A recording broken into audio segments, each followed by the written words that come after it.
You cannot wave away an agency that you don't like or that you disagree with by executive order or by literally storming into the building and taking over the servers.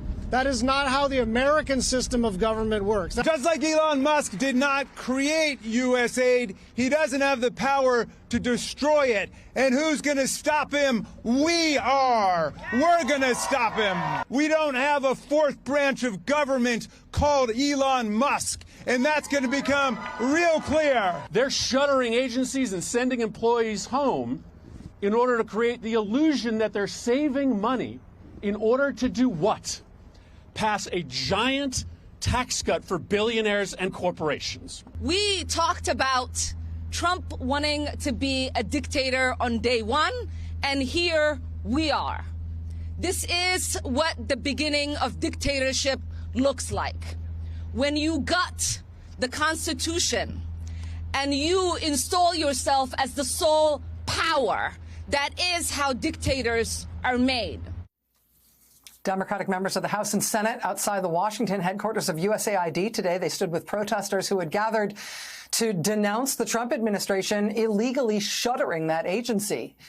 USAID employees were told to stay out of the agency's headquarters today. Many were locked out of the agency's computer systems. When senators and members of Congress tried to enter the building today, they were blocked by what appeared to be uniformed Department of Homeland Security officers. What are you doing there? Congressman Jamie Raskin told Axios, quote, "We were told the office is closed and all employees were told to just telework, but I thought that was illegal now." Donald Trump has said working from home will be almost entirely banned as he tries to get federal workers to quit. There was also a protest this morning outside the Office of Personnel Management, which is essentially the federal government's HR department. This is the office from which Trump appointees have been sending out emails to federal employees telling them to quit. Tomorrow, there's a protest planned at 5 p.m. Eastern at the Treasury Department in Washington, D.C. That's where Elon Musk's demolition crew got access this weekend to the Treasury's payment system, which means that, among other things, Musk now has access to personal and financial data of millions of Americans. Tonight, federal government employee unions joined an advocacy group for retirees in filing a lawsuit against Musk obtaining sensitive personal data on, say, everyone in this country who gets a Social Security check. Pushback is happening on many fronts. Is it going to work? Joining us now is Congressman Jamie Raskin of Maryland. He's the ranking member of the Judiciary Committee, is one of the lawmakers at USAID today. Congressman Raskin, it's really nice to see you. Thank you. It's great to see you, Rachel, and thank you for coming back in this service. You're a model to all America here. Well, I don't know about that, but I'm here, and I'm not going anywhere. Can you describe your decision to go to USAID today? And actually, can you also describe what happened when you tried to go inside the building today? Sure. Well, for me, it was easy, Rachel, because not only have I been trying to defend the Constitution and legality in America, as you know, for the last several years, but I have tens of thousands of federal workers who are my constituents in beautiful Montgomery County, Maryland. And what I see are all the telltale signs of a coup. A coup is a seizure of state power by unelected actors who work to take over the critical infrastructure of government outside of the rule of law. And that's what I see as going on right now. I mean, Elon Musk has basically tried to take control of the country's communications infrastructure, the governmental financial payments infrastructure, the data infrastructure, and he's got important parts of nodes of the military infrastructure.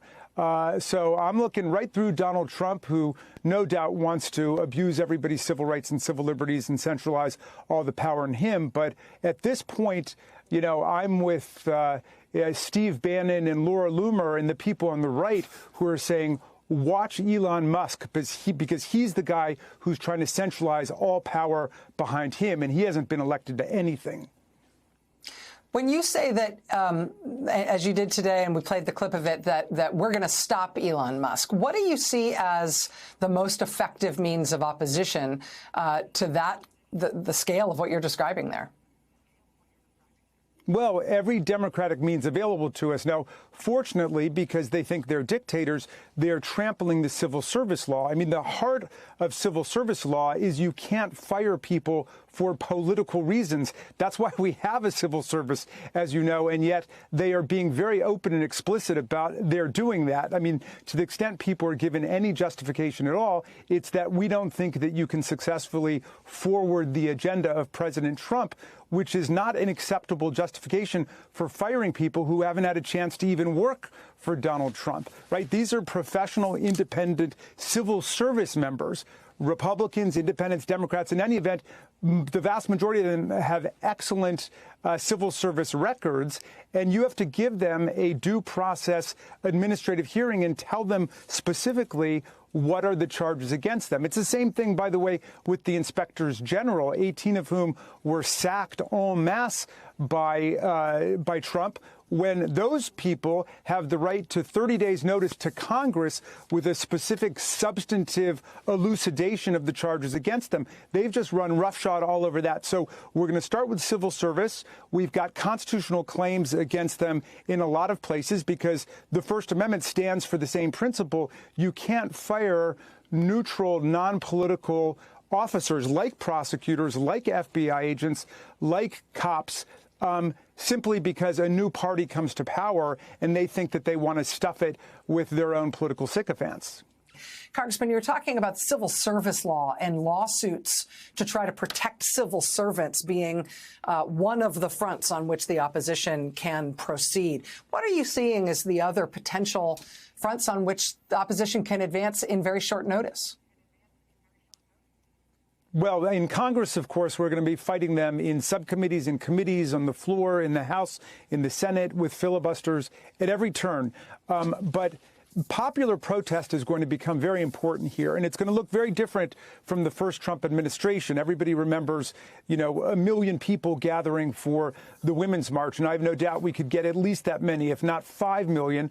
But we also know that Donald Trump has just pardoned 1,500 Proud Boys, Oath Keepers, violent insurrectionists, cop assaulters.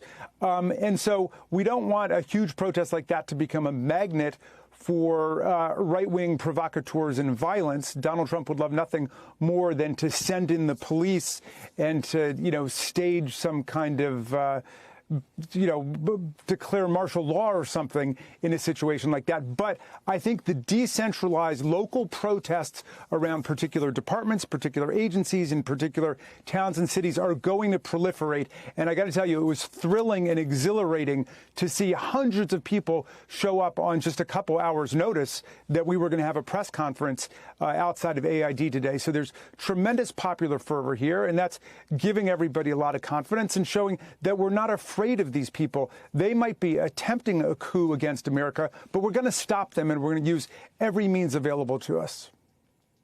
Congressman Jamie Raskin, Democrat of Maryland, thank you so much for your time today. Thank you for doing your part in the, as you say, sort of impromptu press conference come protest today at USAID. It's become a real focal point for a lot of people in terms of thinking about templates for moving forward and for speaking out. Thanks for being there, and thanks for talking to us about it tonight.